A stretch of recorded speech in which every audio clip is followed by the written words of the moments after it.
मुझे भूख लग रही थी, बाजारों में रोशनियां हो गई थी। इसी बाजार में आगे जाकर मुझे एक ढाबा दिखाई दिया। ढाबा वो होटल होता है जहां सिर्फ सब्जी खोर ही खाना खाते हैं। मैं जय माता विष्णु का नारा लगाता ढाबे में दाखिल होकर एक खाली बेंच पर जाकर बैठ गया। ढाबे के मालिक ने मेरी आमद पर पसंदीदगी का कोई इजहार न किया। इसे मालूम था कि मुझे मुफ्त में खाना खिलाना पड़ेगा। लेकिन मैंने बेंच पर बैठे बैठे जलाली आवाज में कहा, महाशय जी, हम तमिलनाडु के विष्णु भगत हैं, भोजन करेंगे और भोजन के दाम भी अदा करेंगे। ढाबे का मालिक यकीनन अंदर से बहुत खुश हुआ होगा।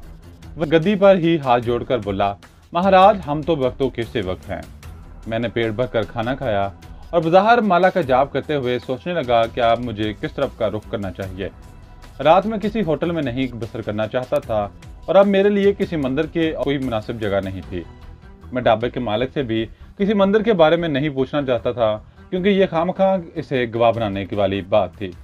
मैंने खाने के पैसे अदा किए और बाजार में आ गया। मैं यूं ही एक तरफ मुंह उठाकर चलने लगा। सोचा कहीं ना कहीं जो कोई मंदिर मिल जाए, इसी पर डेरा जमा लूंगा। आगे जाकर मुझे कुछ फासले पर एक दरख्त में झंडा लगा हुआ दिखाई दिया, जिसके ऊपर बिजली का बल्ब जल रहा था और ये झंडा विष्णु देवी का था। करीब पहुंचकर देखा तो ये काफी बड़ा मंदिर था। मंदिर से भजन की आवाज आ रही थी। घंघरू, चिमटा और ढोलक बज रहा था। मैंने बाजू बुलंद करके जय माता की का नारा लगाया और मंदिर में दाखिल हो गया। मंदिर की अंदरूनी दीवार में शेरां वाली माता की मूर्ति उभरी हुई थी और सामने उली बैठी भजन गा रही थी। मैं माता की मूर्ति को प्रणाम करते हुए चबूतरे के एक सतून के पीछे बैठ गया। पुजारी मर्द और औरतें मंदिर में आ जा रही थी। भजन की टोली खूब जोर लगाकर भजन गा रही थी। मैंने अपने लिए कंबल नहीं खरीदा था, मुझे सर्दी लग रही थी।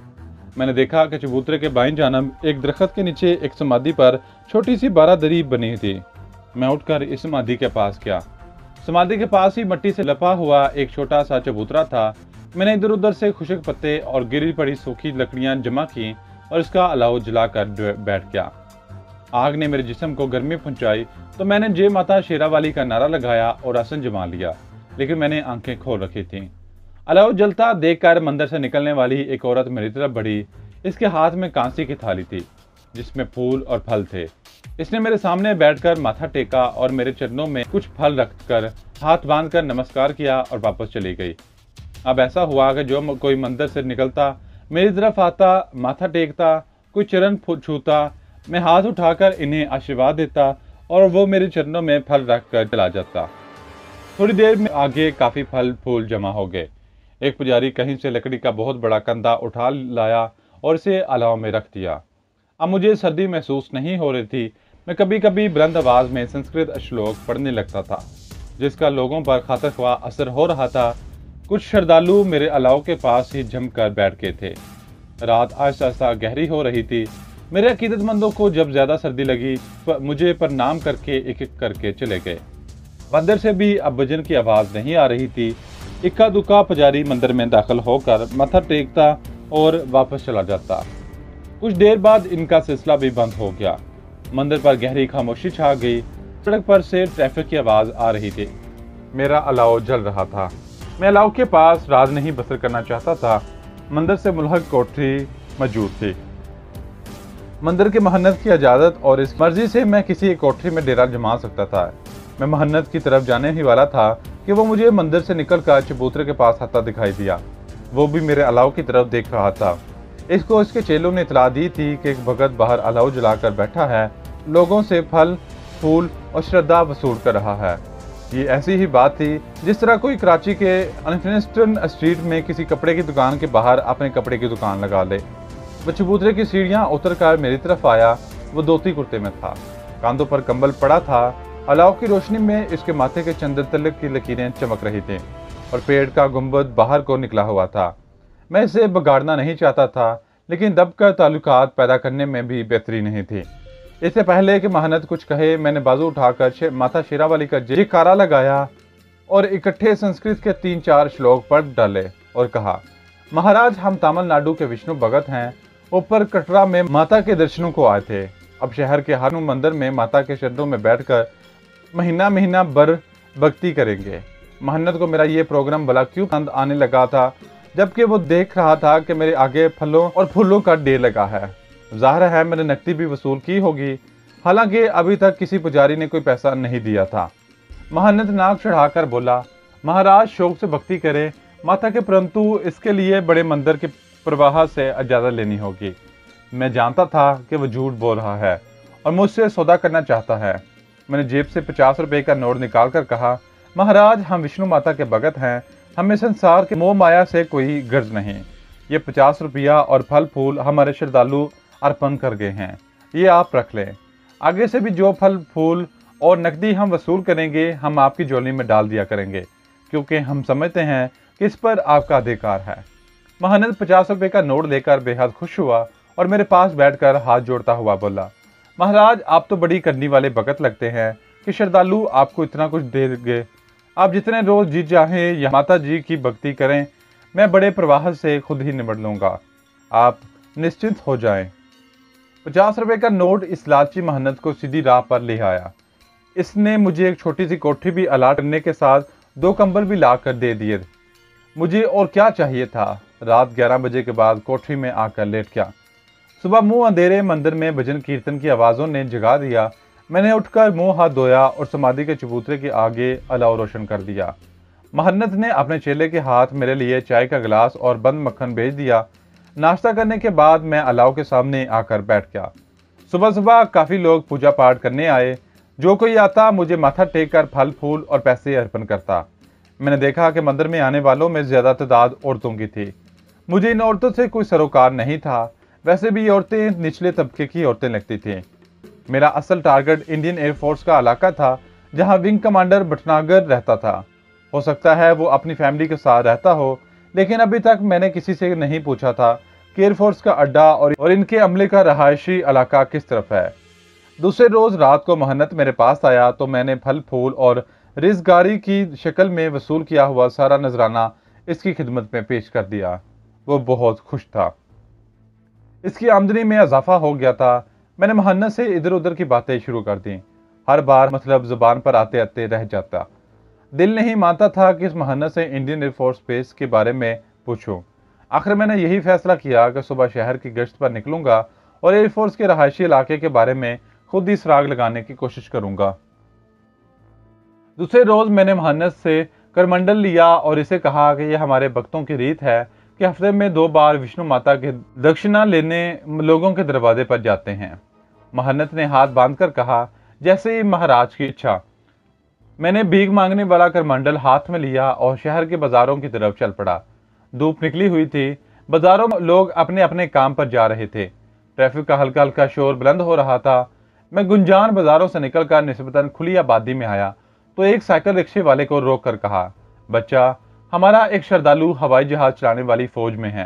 कहता था कि जहां फौज के जहाज उतरते हैं वहां मेरा घर है, परंतु हमको मालूम नहीं। क्या तुम हमें ले जाओगे बच्चा? हम तुम्हें 2 रुपये देंगे किराया। हम विष्णु माता के भगत हैं, मुफ्त सवारी नहीं करते। साइकिल रिक्शा वाला हाथ बांध कर बोला, महाराज मैं तो सेवक हूँ, चलिए आपको एयरफोर्स कॉलोनी ले चलता हूँ।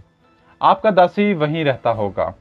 मैंने मजीद तसल्ली की खातिर सवाल किया, परंतु फौज वालों के जहाज वहीं उतरते हैं ना? हाँ महाराज, वो एयरफोर्स वालों का अड्डा है, इनके बंगले भी वहीं हैं। चल बच्चा, भगवान तेरी रक्षा करे। साइकिल रिक्शा मुझे लेकर एक तरफ रवाना हो गया। बहुत जल्द वो शहर के आबादी से निकलकर पहाड़ियों के दरमियान फैले हुए एक मैदानी इलाके की तरफ चल पड़ा। ये एक शादा पक्की सड़क थी। रास्ते में हमें एयरफोर्स की गाड़ियां आती जाती मिली तो मुझे यकीन हो गया मैं अपने टारगेट की तरफ जा रहा हूँ। ये टारगेट गालबन एयरफोर्स के हवाई अड्डे की तरफ जा रही थी, क्योंकि आगे मुझे ऊंचे ऊंचे वायरलेस के खंभों पर फैला हुआ तारों का जाल नजर आने लगा था। इस पर कोई 2-3 फरलांग चलने के बाद बाईं जानब छोटे छोटे खुशनुमा मगर एक जैसे बंगलों की कतारें दिखाई थी। साइकिल रिक्शा इन बंगलों की तरफ मुड़ गया। मेरे पूछने पर इसने बताया कि यही एयरफोर्स कॉलोनी है और हवाई फौज के अफसरान बंगलों में ही रहते हैं। हरिओम बच्चा, यहाँ रुक जाओ, हम अपने दास के घर तक पैदल जाएंगे। मैंने जेब से 5 रुपए का नोट निकाल कर रिक्शे वाले को दे दिया। वो बहुत मसरूर हुआ और हाथ जोड़कर प्रणाम करता वापस चला गया। मैंने बंगलों की कतार को गौर से देखा।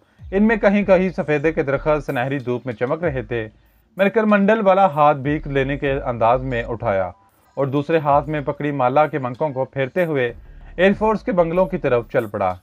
ये छोटे छोटे बंगले थे और हर बंगले के सामने छोटा सा बगीचा था। गेट पर बंगले में रहने वाले का नाम और रैंक लिखा था। बंगला आमने सामने बने थे, बीच में छोटी सी सड़क थी। मैंने एक साधु की तरह यहाँ घूम फिर कर जय माता विष्णु की आवाजें लगाना शुरू कर दी। कुछ बंगलों में से बूढ़ी या अधेड़ उम्र औरतों ने निकलकर मेरे करमंडल में सूखे चावल और पैसे डाल दिए। मैंने एक एक बंगले की नेम प्लेट पढ़ ली। ये नेम प्लेटें हिंदी में भी लिखी थी और अंग्रेजी में भी। इनमें कहीं कहीं विंग कमांडर भटनागर के नाम की तख्ती नहीं थी। मुझे सख्त मायूसी हुई। मैं इसी ब्लॉक से निकल आया। जरा फासले पर एक पार्क था जहां कुछ बच्चे खेल रहे थे। इस पार्क के अकब में भी एक इसी किस्म की बंगलों वाली कॉलोनी नजर आ रही थी। मैं इस कॉलोनी में आ गया। बंगलों की कतारों के बीच वाली सड़क कच्ची थी। यहाँ से गुजरते हुए मैं कुन अखियों से नाम की तख्तियां पढ़ रहा था। ये सब इंडियन एयरफोर्स के अफसरों के बंगले थे। वो कतार के आखिर में बंगलों की तख्ती पढ़कर मैं रुक गया। इस तख्ती पर विंग कमांडर भटनागर लिखा था। इस तख्ती पर विंग कमांडर के भटनागर लिखा था। मैं वहां से मुड़ गया। बंगले छोड़कर एक बंगले के बाहर जय माता विष्णु देवी का जयकारा बुलाया। हमारे यहाँ तो अगर कोई फकीर आता है तो हम इसे माफ करो बाबा कहकर आगे वो रास्ता दिखा देते हैं, मगर हिंदू लोग ऐसा नहीं करते। इनके दरवाजे पर कोई साधु सनत आ जाता है तो वो इसे कुछ न कुछ जरूर दान करते हैं। साधु सनत को खाली हाथ रुखसत करना इनके यहाँ बहुत बड़ी बदशगुनी समझा जाता है। जिस बंगले के बाहर खड़े होकर मैंने विष्णु माता की आवाज लगाई थी वो किसी स्क्वाड्रन लीडर दयाशंकर का बंगला था। इस वक्त दिन के 9 बज रहे थे। सब मर्द अपनी अपनी ड्यूटी पर गए हुए थे। घर में सिर्फ औरतें ही थे। मेरी आवाज पर एक दरमियानी उम्र की हिंदू औरत साड़ी संभालते हुए हाथ में चावलों से भरा हुआ कटोरा लेकर बाहर आ गई। इसके माथे पर सुर्ख बिंदियां लगी थी। मैं गेट के पास खड़ा था। बेचारी ने बड़ी अकीदत के साथ मेरे करमंडल में सूखे चावल डाले। फौजी अफसरों को क्या प्रॉब्लम हो सकते थे इसका मुझे बखूबी अंदाजा था। औरतें में तरक्की इन लोगों का एक मुश्तरका मसला होता है। चाचा, मैंने हिंदू औरत के सर पर शक्कर से हाथ फेर कर कहा, बेटी तेरे पति ने तरक्की की अर्जी दी है, जल्दी मंजूर हो जाएगी, चिंता ना करो। अंधेरे में चलाया हुआ तीर ठीक निशाने पर बैठा। हिंदू औरत ने झुककर मेरे चरण छू लिए। महाराज, आप अंतर्यामी हैं। मेरे पति ने कल ही तरक्की की अर्जी दी है। विष्णु माता के मंदिर में छीतर चढ़ाऊंगी। महाराज, मेरे लिए प्रार्थना करें, मैं आपकी बड़ी सेवा करूंगी। मैंने संस्कृत का एक श्लोक पढ़कर कहा, चिंता ना करो, भगवान तेरी सहायता करेंगे, तेरे पति का काम हो जाएगा। हिंदू औरत पढ़ी लिखी लग रही थी, लेकिन वो तो मेरे कदमों में बिछ जाती थी। मुझे अंदर ले जाने पर इसरार करने लगी। मेरा ये मकसद नहीं था। मेरा मकसद इसको बाहर बुलवाने से कुछ और था। चाचा, मैंने अपने खास मकसद के तहत तीर चलाया। बच्चा लगता है ये जो आगे भटनागर साहब रहते हैं, इनके पत्नी के सारे दिलदर दूर हो गए हैं, सारे कष्ट कट गए हैं, जब भी इसने हमें दक्षिणा नहीं दी। हिंदू औरत सहम सी गई। महाराज, सावित्री ने दक्षिणा नहीं दी आपको? बेचारी ने आपकी आवाज नहीं सुनी होगी। महाराज, वो बेचारी तो बड़े कष्ट भोग रही है। इसके पेट में रसोली है, 2 ऑपरेशन करा चुकी है। जवान बेटा 3 साल से वलायत में है, कोई खत नहीं दिया इसका। वो तो अपने दीवार से किसी भगत को खाली हाथ नहीं जाने देते। इस बोली बाली हिंदू औरत ने मुझे बहुत कुछ बता दिया था। जयकारा लगा कर कहा,